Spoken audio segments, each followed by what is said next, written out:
গতদিন সকালে ঢাকা থেকে আমরা কয়েক বন্ধু মিলে বাইকে করে কুয়াকাটার উদ্দেশ্যে রওনা দেই। আমাদের ধারণা ছিল কুয়াকাটা আসতে আসতে 2টো বাজতে পারে। যদিও পথে অনেক জায়গায় আমরা থেমেছি এবং প্রচুর বৃষ্টি হয়েছিল। বরিশালে এসে আমরা বেশ অনেক সময় থেকেছি এবং পটুয়াখালী আসার পরে প্রচুর বৃষ্টি, প্রায় 2 ঘন্টার উপরে আমরা সেখানে অবস্থান করি এবং সেখানে দুপুরে খাওয়া দাওয়া করে নামাজ এবং বৃষ্টির জন্য আমরা আটকা ছিলাম। তারপরে আমরা রওনা দেই।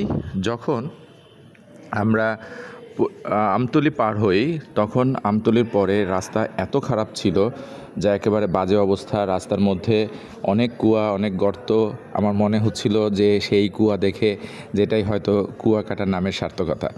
যাই হোক, রাস্তার মধ্যে বেশ কয়েক জায়গায় পুকুরের মতো বড় ছিল, রাস্তার পাশ থেকে যেতে হয়েছে। বৃষ্টিতে রাস্তা ভেঙে গেছে অনেক জায়গাতেই। তো এই রাস্তা ভাঙনটা শুনেছি এটা অনেক দিন ধরেই এই অবস্থায় পড়ে আছে। আমি প্রশাসনকে এবং সংশ্লিষ্ট যারা আছে তাদের সবাইকে দৃষ্টি আকর্ষণ করছি, পর্যটন শিল্প যত সুন্দর হয় একটা দেশের শিল্প সংস্কৃতি তত বিকশিত হয়। পর্যটন শিল্প একটা আয়ের খাত হতে পারে।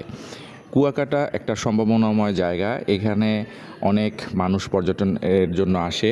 এই জায়গায় এমন একটা স্থান যেখানে সূর্য উদয় এবং সূর্য অস্ত দুটোই একসাথে দেখা যায়। এখানে অনেক মানুষ আসে। কালকে আমরা রাতের বেলা দেখেছি যে প্রচুর ভিড়, কিন্তু বিনোদনের তেমন কোনো ব্যবস্থা নাই। সি বিচটা অনেক অনুন্নত, এখানে অনেক অনিয়ম দেখেছি।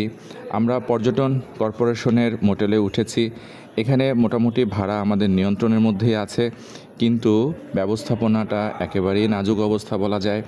রুমের মধ্যে বাথরুমের ফ্লাশ কাজ করে না, সুইচ অনেকগুলোই ডিস্টার্ব, ফার্নিচারের অবস্থা খুবই বেহাল অবস্থা। সব কিছু মিলিয়ে মনে হয় যেন একটা জুবড়ুথুবড়ু অবস্থা পড়ে আছে।